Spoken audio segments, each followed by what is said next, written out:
Hasta este punto, Jesús ha estado ministrando y reuniendo seguidores. Él ha expulsado al demonio de la sinagoga, ha sanado a la suegra de Pedro, ha restaurado a un paralítico, ha limpiado a un leproso y ha sanado a un hombre con una mano seca. Y muchos otros, aunque Marcos no da todos los detalles. Pero ahora Jesús ha designado a 12 hombres para estar con él, definiendo su verdadera familia espiritual como aquellos que le siguen y le obedecen. La semana pasada, Marcos nos mostró a Jesús enseñando sobre tu reino, que aunque el cumplimiento esperado del Antiguo Testamento no está ocurriendo de la manera que ellos esperan, su reino avanzará, crecerá y tendrá éxito.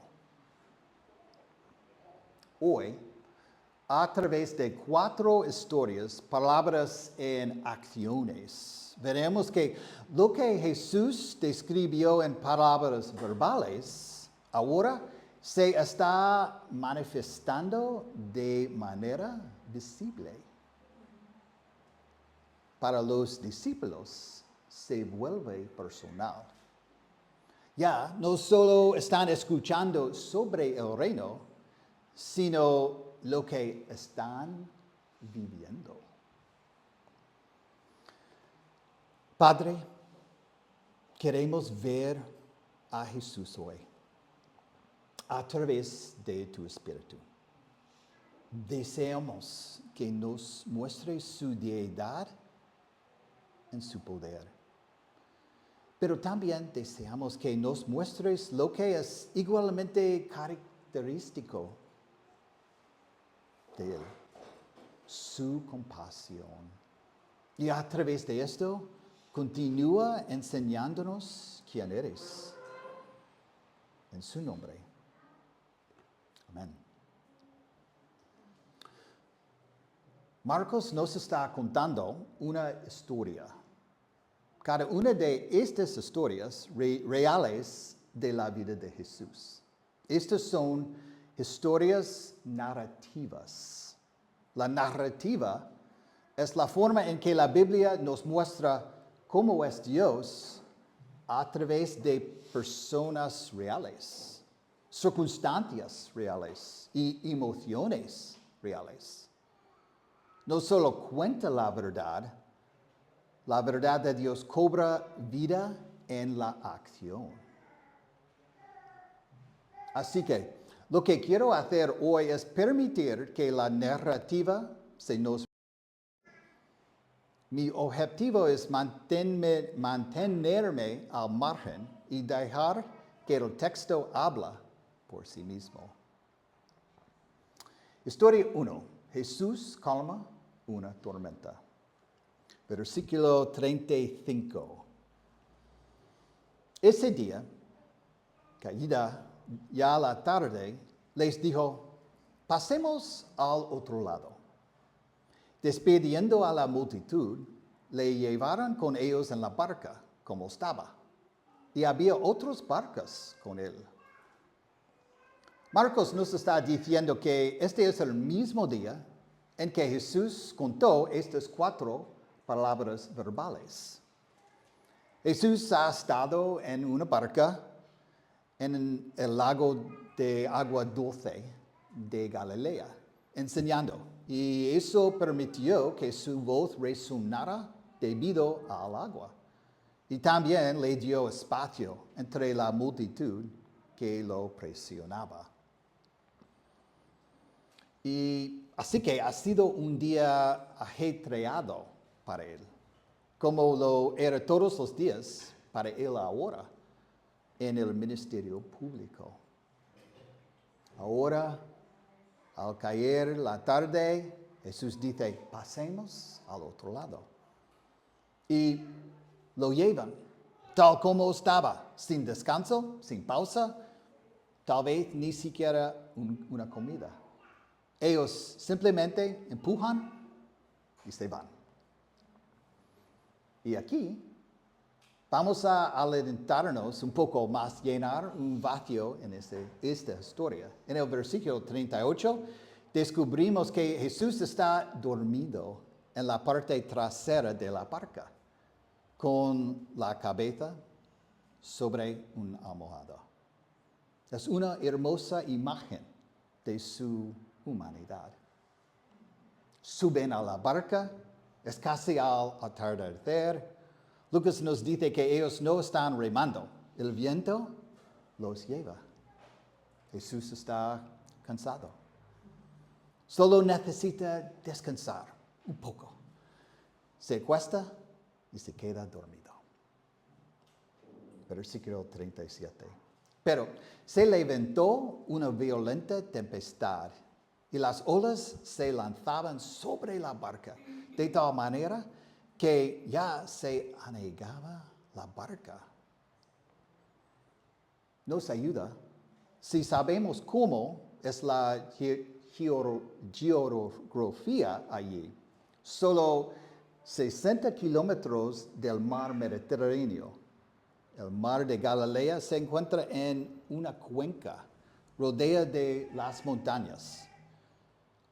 Y a consecuencia del mar y las montañas tienen vientos muy fuertes y tormentas repentinas. Lucas dice que el viento descendió sobre el lago. Este fuerte viento bajó rápidamente de las montañas hacia la cuenca y comenzó a agitar el agua. Debido a que el lago es pequeño, las olas golpean la orilla y luego regresan y chocan entre sí, creando caos y un peligro real para cualquier persona en el lago. Y también en Lucas 8 dice, comenzaron a anegarse y corrían peligro. Los discípulos no pueden sacar el agua de la barca a pesar de la rápida entrada. Ya es de noche, lo que aumenta su desesperación y el peligro. Pero, a pesar de todo esto, Jesús sigue durmiendo. ¿Te imaginas estar tan cansado? Jesús está tan cansado que duerme con la tormenta, el viento, el agua golpeando y entrando la barca. Versículo 38. Él estaba en la popa, durmiendo sobre un cabezal. Entonces le despertaron y le dijeron, Maestro, ¿no te importa que perezcamos? Al menos 4 de los discípulos eran pescadores en este mismo lago, quizás más, por lo que tienen experiencia real en este ámbito. Y sin embargo, creían que iban a morir. La palabra que usaron significa ser destruido. Sabían lo grave que era la situación. Quizás no pensaron que Jesús pudiera detener la tormenta, pero probablemente pensaron que si querían sobrevivir, tendría que ser a través de Jesús. ¿A quién más podrían acudir en busca de ayudar? Un comentarista señala el caos. Mateo registra que dijeron, Señor. Lucas dice, amo, o capitán. Y aquí en Marcos gritan, Maestro. Está oscuro. Hay una tormenta. Todos gritan debido de ser un pánico absoluto de 12 personas. Pero para una persona, 39. Y levantándose, reprendió al viento y dijo al mar, cálmate, sosiégate. Y el viento cesó. Y sobrevino un gran calma. Literalmente, callar. Amordarse, silencio. Y el agua y el viento reconocieron la voz de su Creador. El viento cesó inmediatamente y no hubo más olas. Hay una calma perfecta y suprema. Así que allí están sentados en el silencio y la calma. Y Jesús pregunta, entonces les dijo, ¿por qué estáis amedrentados? ¿Cómo no tenéis fe? ¿Por qué tienes tan miedo? ¿Por qué aún no tienes fe en mí? ¿No os he demostrado ya que podéis confiar en mí? Y se llenaron de gran temor. ¿Qué tipo de reacción es esa? Literalmente temían un gran miedo. ¿Qué está diciendo Marcos? Los discípulos se dan cuenta de repente de que están en la barca con alguien mucho más poderoso que la tormenta. Aquí su terror pasa de la tormenta a Jesús. ¿Qué es más aterrador que una tormenta fuera de tu barco? Es darte cuenta de que Dios está dentro de tu barca. Su pánico es la reacción natural de quienes de repente saben, el Creador, el Señor de la creación, está con ellos. Si ves a Dios y Él te ve a ti, y te das cuenta de que su gloria expone tu pecado. Terror, miedo. Este momento es una revelación asombrosa de la deidad de Jesús. Estos 12 discípulos son las únicas personas que presenciaron el dominio de Jesús sobre la tormenta. Sabían que esto es claramente sobrenatural. Y se decían unos a otros, ¿quién pues es este que aún el viento y el mar le obedecen? Esa es una pregunta retórica. Marcos no responde a la pregunta. Porque solo hay una respuesta posible. Esta historia no tiene explicación aparte de la deidad de Jesús. Solo Dios controla los elementos. Y aquí lo hace para proteger a sus discípulos. Necesitaban saber no solo el poder divino de Jesús, sino también su compasión y cuidado por ellos. ¿Significa esto que los cristianos no morirán? No. Pero no hasta el momento señalado.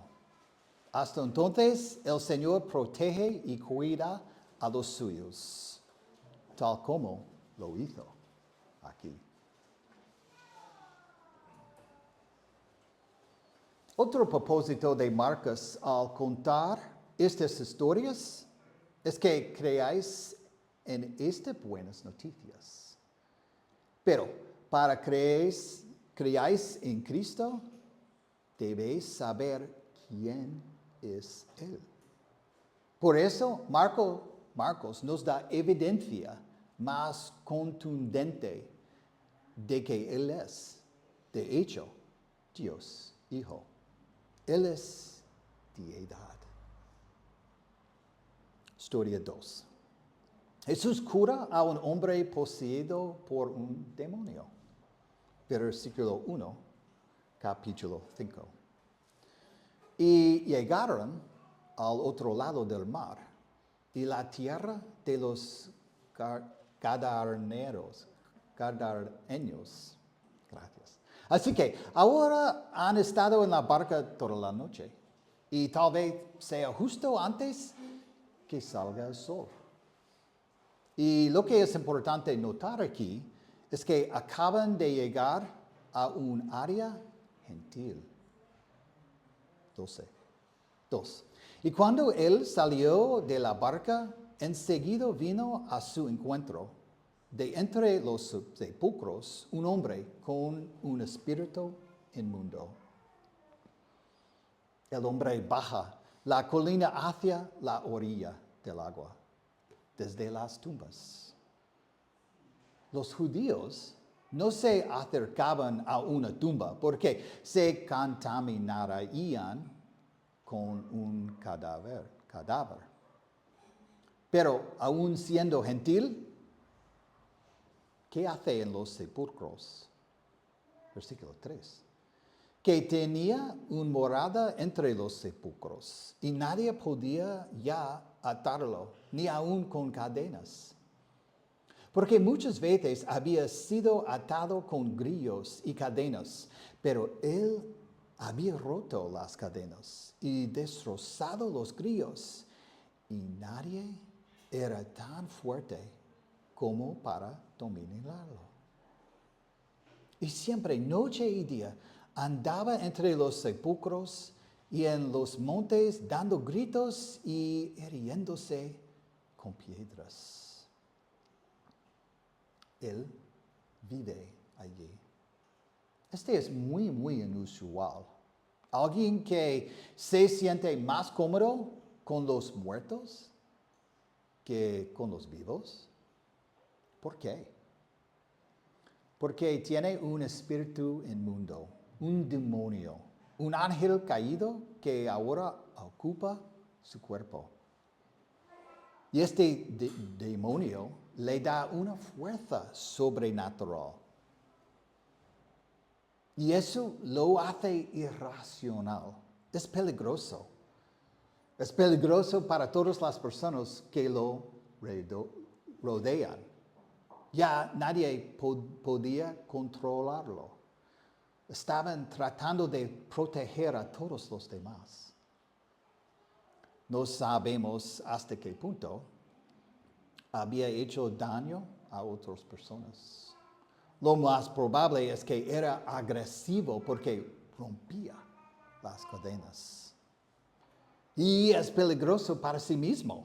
De alguna manera habría sido una misericordia para ellos encadenarlo y someterlo porque estaba fuera de control con esa increíble fuerza y agresión.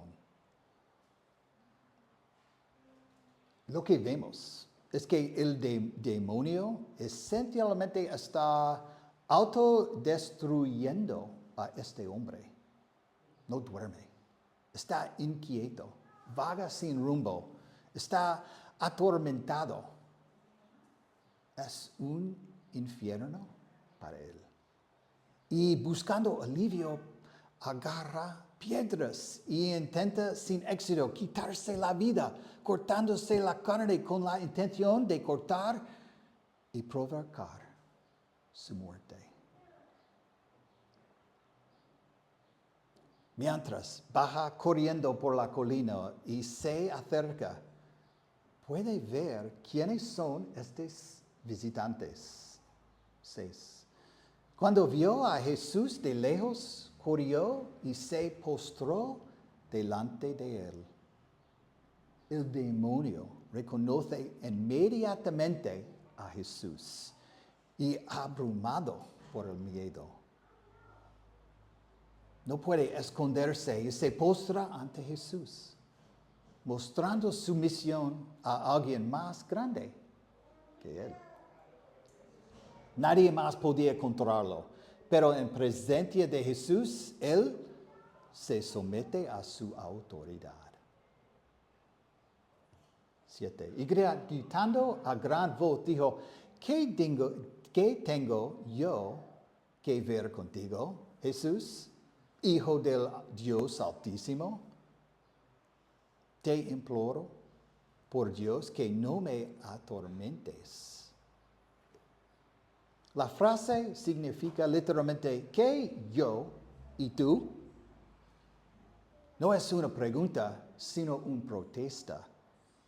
Déjame en paz. Déjame en paz. No tenemos nada que ver el uno con el otro.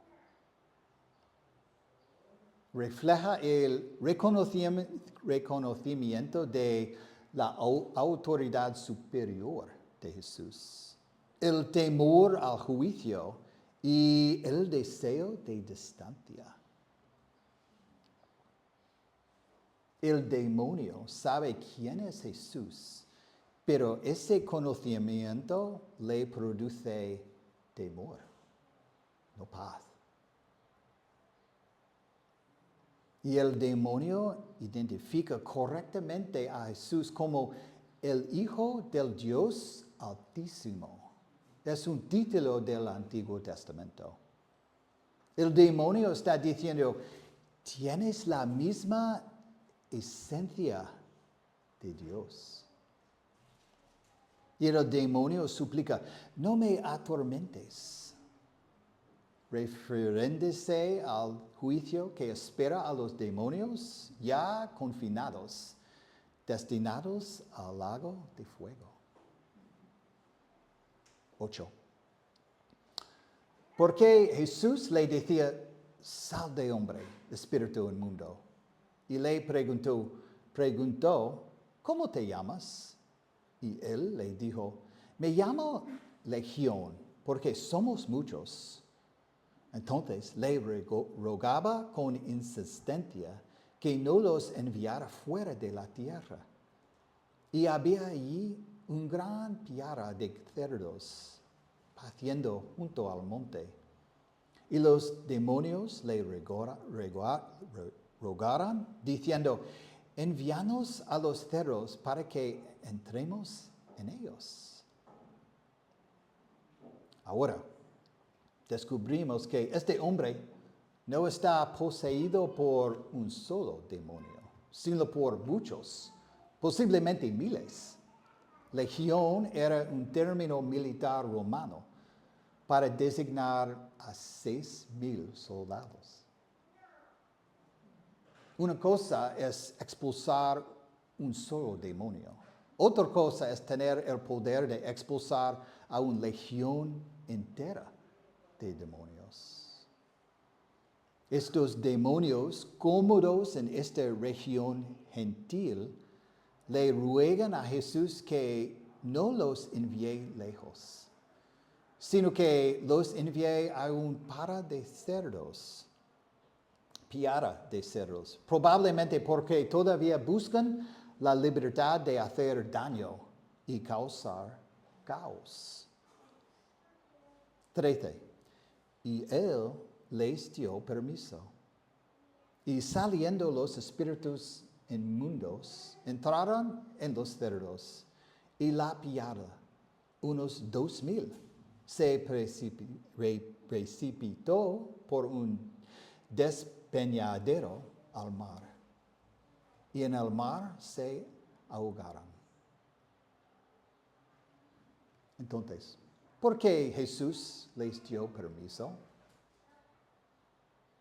Enviarlos a los cerdos sería la prueba de que realmente habían abandonado al hombre.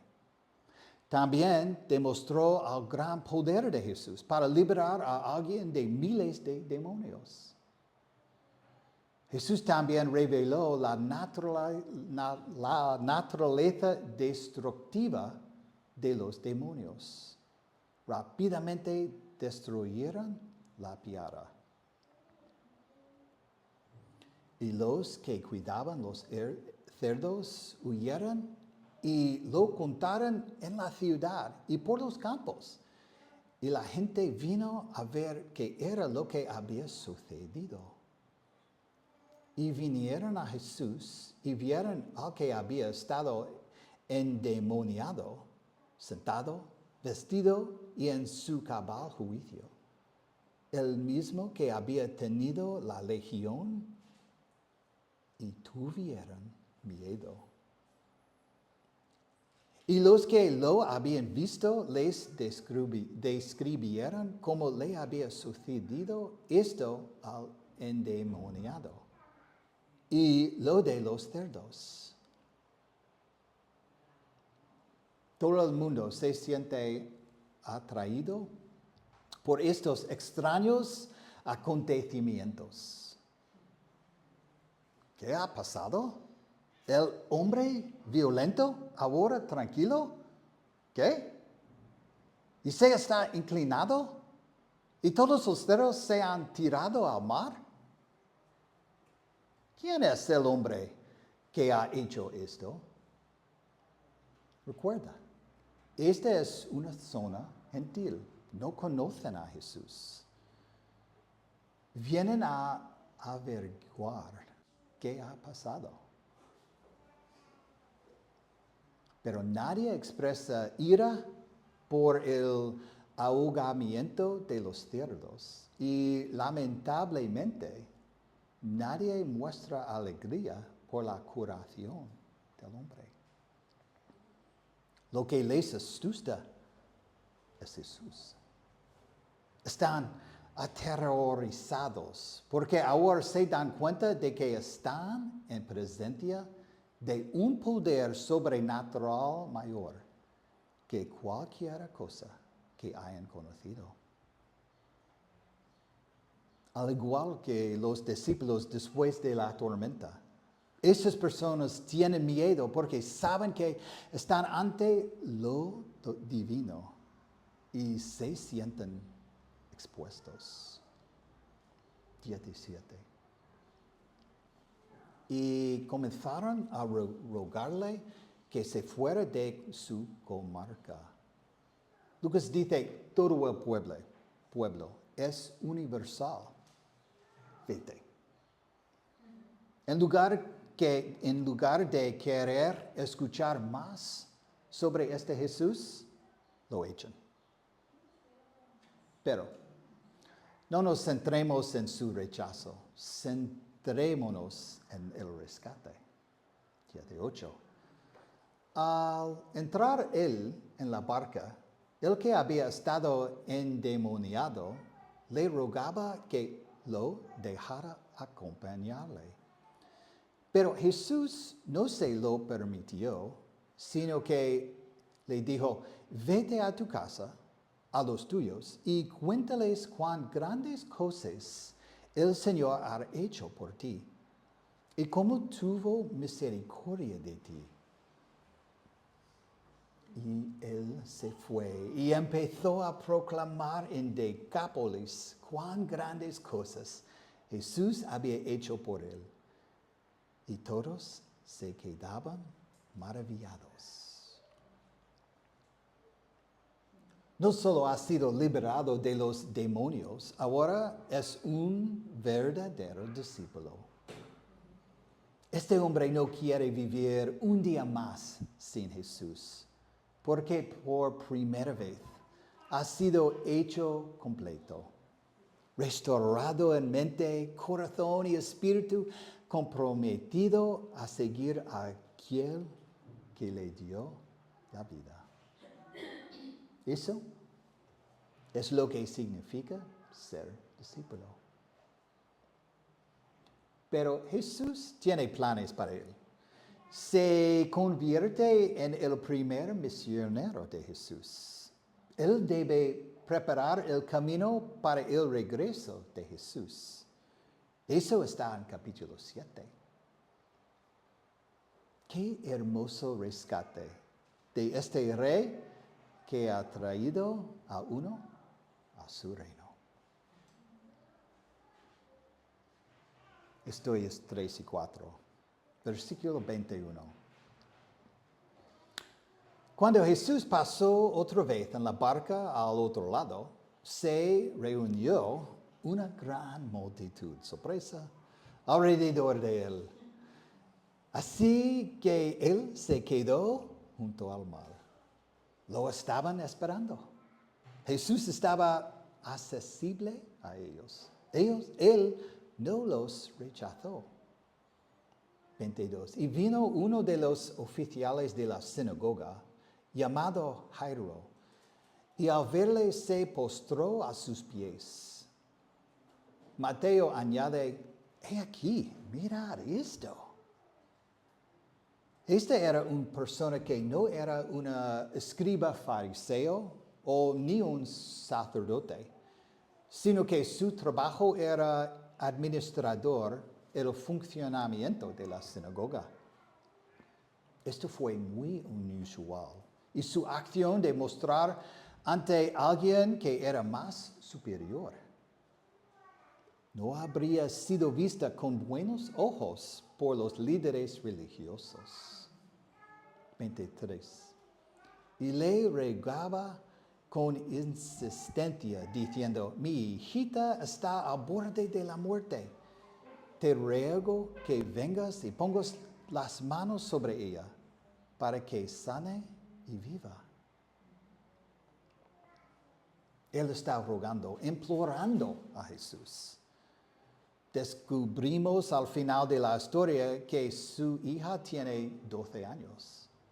Apenas entraba en la etapa alegre y esperanzadora de la vida como mujer joven. Pero en lugar de mirar hacia el futuro, estaba mortalmente enferma. Y por eso ya no le importaba lo que los líderes religiosos pensaran de él. Su corazón estaba apoderado por algo más grande. Su hija estaba muriendo. ¿Cuál es la respuesta de Jesús? 24. Jesús fue con él. Jesús deja lo que estaba haciendo para poder ayudarlo. Y una gran multitud le seguía y le oprimía. Marcos está preparando el escenario para que algo interrumpa esta historia. Hay otra persona con una necesidad. Y Marcos nos cuenta su historia y su condición actual. A una mujer, 25, que había tenido flujo de sangre por 12 años y había sufrido mucho a manos de muchos médicos y había gastado todo lo que tenía sin provecho alguno, sino que al contrario había empeorado. Un comentarista cree que podría haber tenido algún tipo de fístula obstétrica como consecuencia del parto. Según la Organización Mundial de la Salud, OMS, se estima que entre 50,000 y 100,000 mujeres desarrollan fístulas obstétricas cada año. Y más de 2 millones de mujeres viven actualmente con una. En los países desarrollados, tiene una tasa de éxito de más de 90% por un coste de menos de 300 euros. Pero aquí, sus médicos no pudieron resolver esto. Y descubrimos que, de hecho, lo empeoraron. Y que el dinero que ella tenía lo había gastado todo. Habría habido efectos físicos.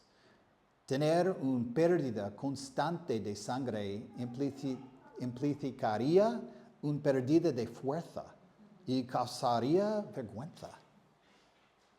lo que habría provocado efectos psicológicos y hubo graves consecuencias sociales. Nunca podría estar ceremonialmente limpia, jamás. No podrían ir a la sinagoga ni al templo.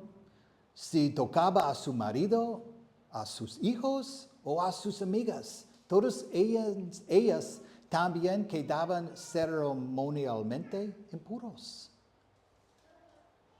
Él habría tenido esto mientras la hija de Jairo hubiera estado viva. 12 años. 27. Cuando oyó hablar de Jesús, se llegó a él por detrás entre la multitud y tocó su manto, porque decía, si tan solo toco sus ropas, sanaré. Aunque no suelo hacerlo muy a menudo, creo que esta pintura, Seth, hay una pintura allí. Sí, esta pintura puede acompañar la verdad bíblica como palabra, ¿sí? Y ayudarnos a comprenderla. Espero que dé un entendimiento mejor. Y así, esta mujer supera su vergüenza natural y su miedo a la humillación pública. Y sí, se abre paso entre la multitud para llegar a Jesús. Mira su fe. No hay duda aquí. Me curaré. Si tan solo pudiera aferrarme a, esa es la palabra aquí, agregar una de las borlas de la parte inferior de su túnica. Pero esto no es una superstición sobre la túnica. No es ningún tipo de magia. Esto es confianza en las curaciones que Jesús ya ha hecho.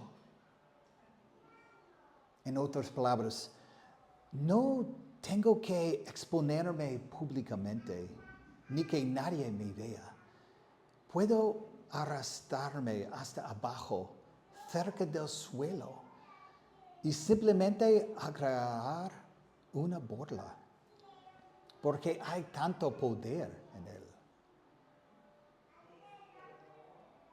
29.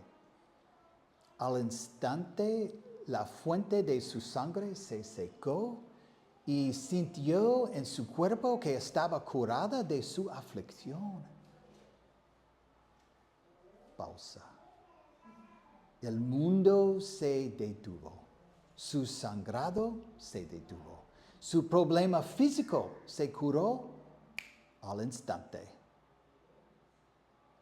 Pero, ¿qué pasa con su problema social y su problema espiritual? 30. Y enseguida Jesús, dándose cuenta de que había salido poder de él. Esta es una revelación asombrosa. Tenemos una perspectiva única. Y ahora entendemos algo. Jesús realmente experimentó. Él sintió personalmente la liberación del poder divino que fluyó de él hacia la mujer y creó en el cuerpo de la mujer un nuevo sistema de órganos que reemplazó al viejo. Un pastor dice, esta es una profunda comprensión de la realidad de que nuestro Dios no es indiferente, no es insensible en el sentido de que no tiene una conexión personal con nosotros.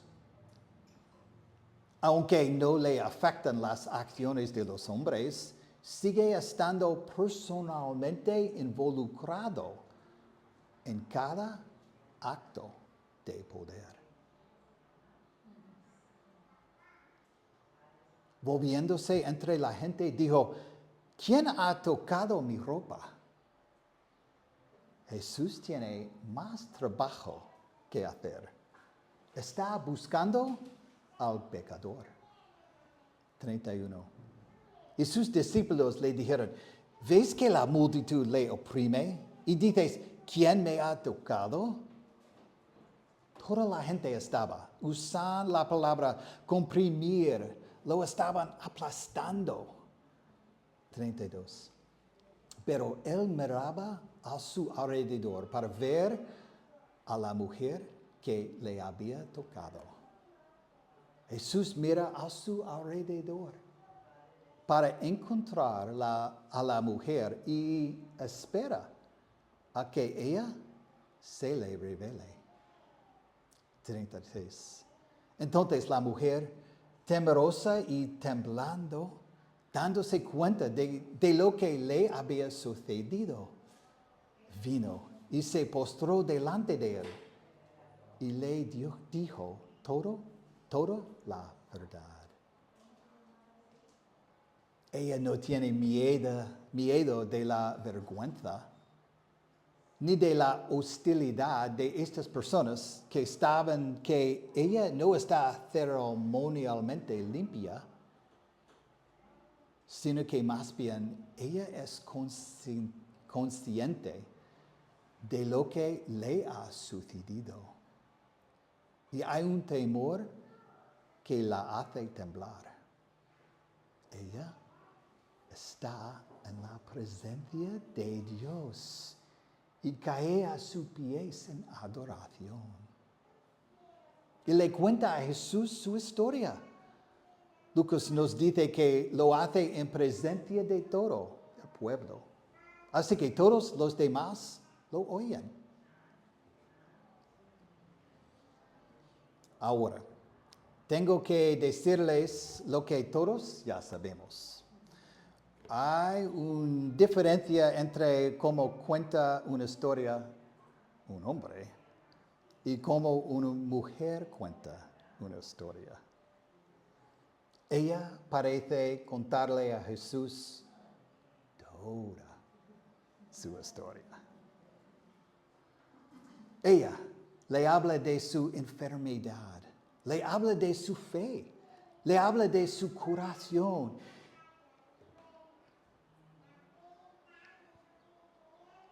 Y le habla de su necesidad de misericordia para ser salvada.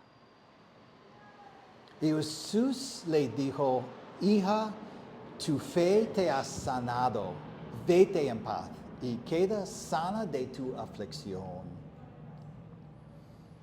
Hija, qué palabra para dar consuelo. ¿Por qué Jesús la llama así? Mira, Jesús no dice, tu fe te ha sanado. Él dice que tu fe literalmente te ha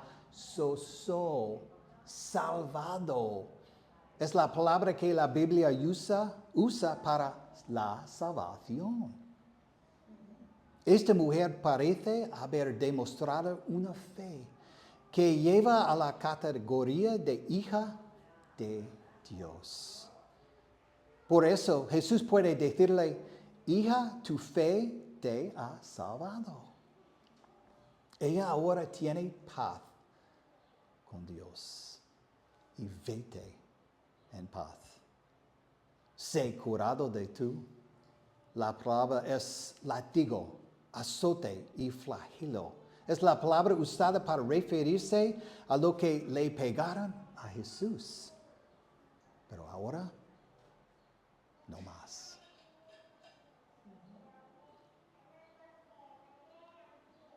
Ahora, tenemos que entender que toda esta interacción llevó tiempo. El encuentro de la mujer con Jesús puede haber durado un tiempo, no sé, puede ser horas, y no sabemos exactamente de qué distancia se encontraban de la casa de Jairo. Con la multitud frenando su paso, solo una camina corta podría llevar mucho tiempo.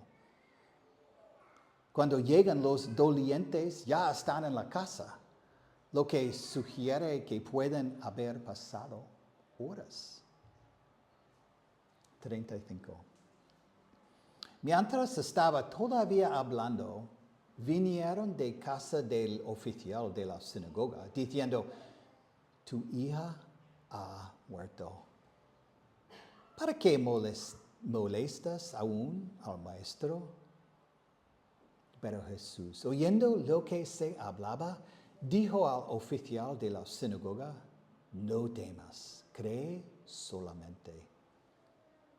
Deja de temer, sigue creyendo. No dejes que el miedo cancele tu fe. Jesús le da las palabras que tanto quería escuchar. 37.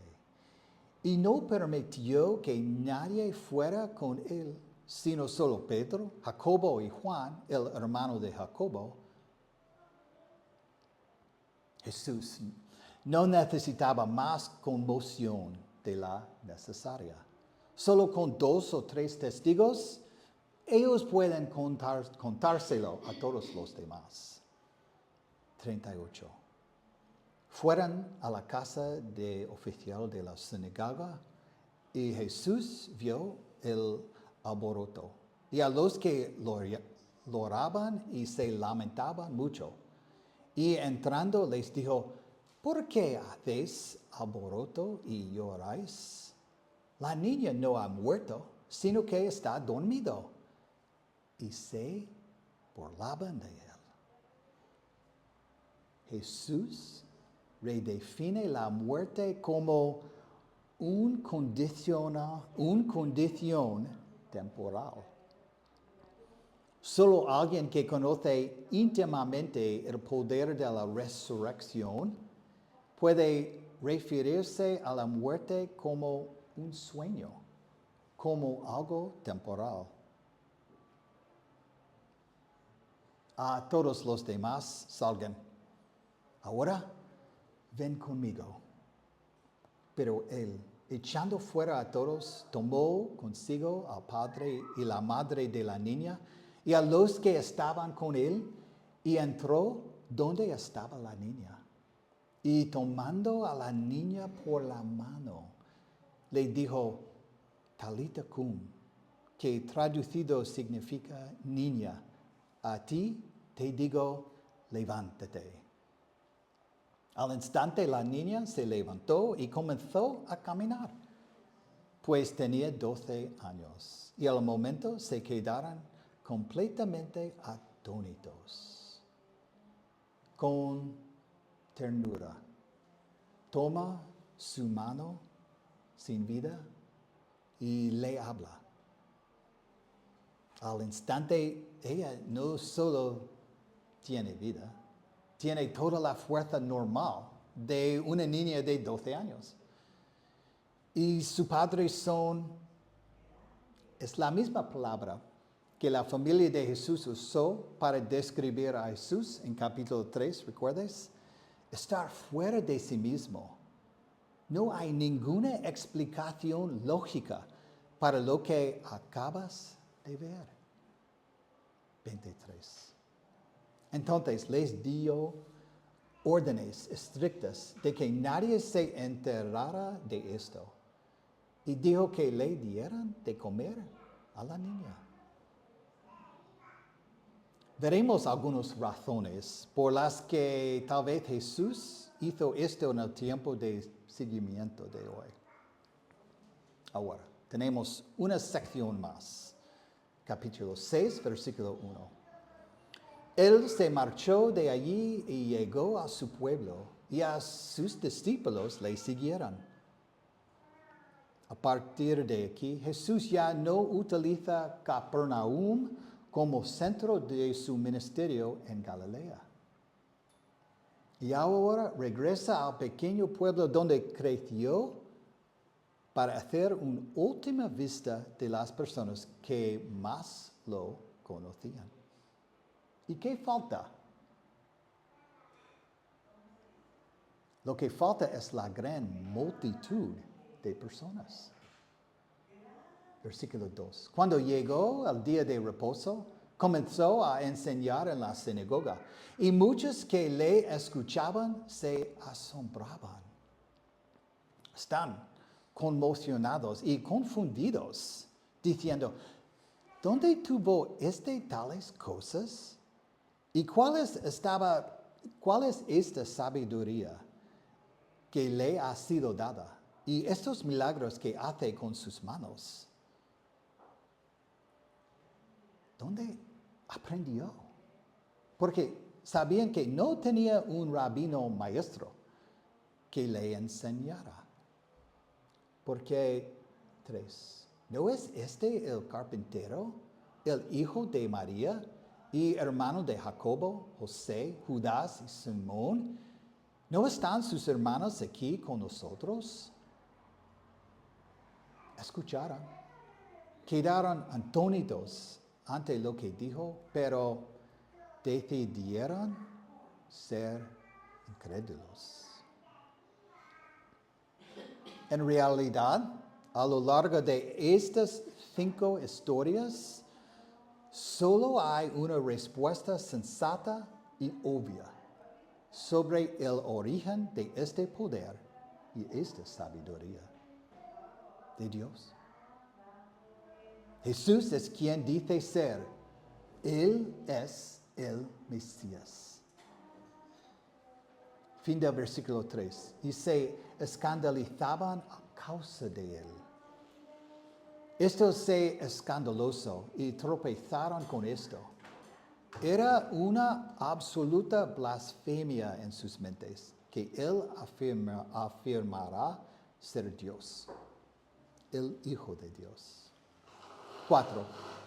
Y Jesús les dijo, no hay profeta sin honra sino en su propia tierra y entre sus parientes y en su casa.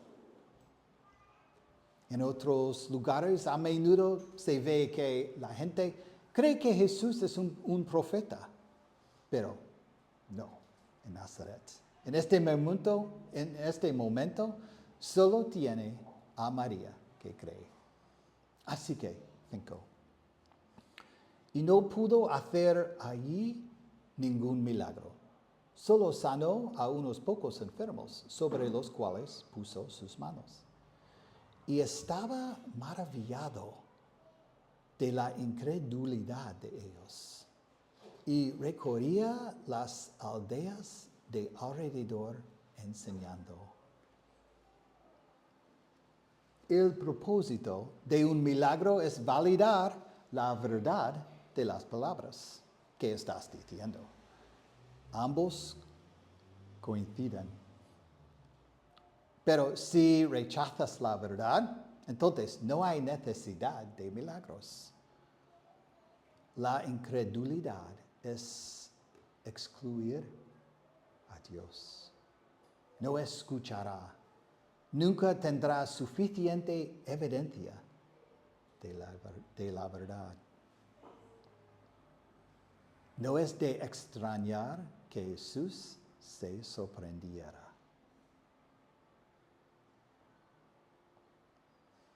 Jesús está preparando a sus discípulos para lo que sucederá después.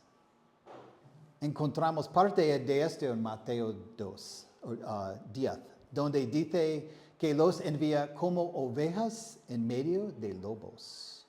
Muy pronto experimentarán el rechazo cuando sean enviados. Y ahora tienen la oportunidad de verlo de primera mano. Podríamos centrarnos en el rechazo de la gente, pero quiero que nos centremos en la gracia de Dios.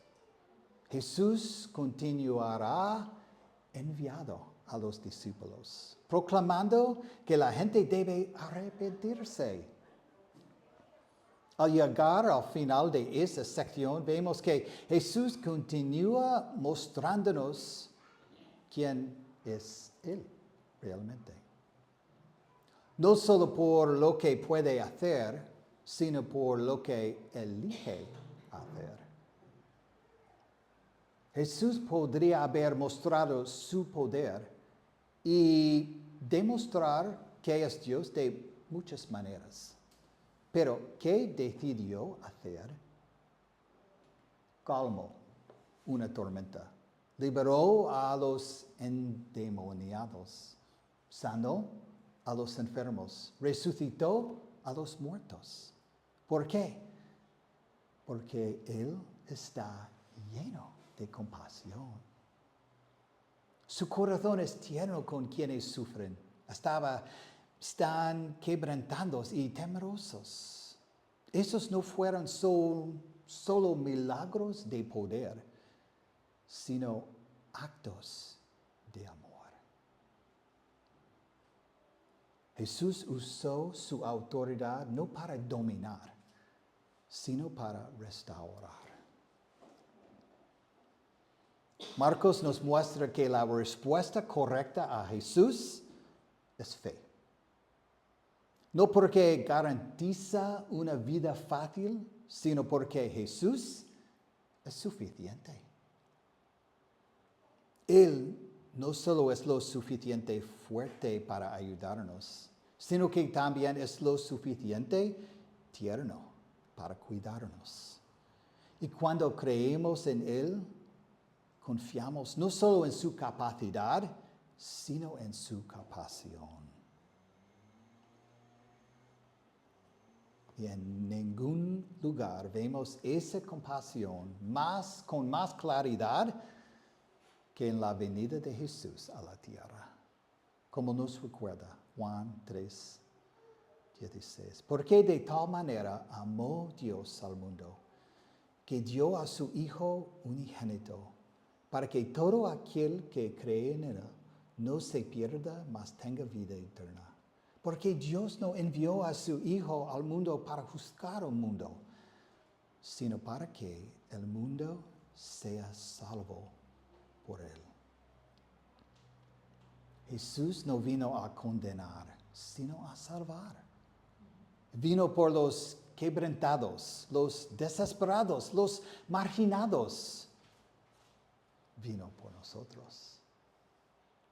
La incredulidad trajo el pecado y la muerte al mundo.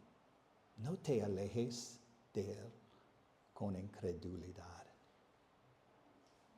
Dios en Cristo extiende el perdón a todos los que creen. Ese es el corazón del Evangelio. Este es el corazón de nuestro Salvador.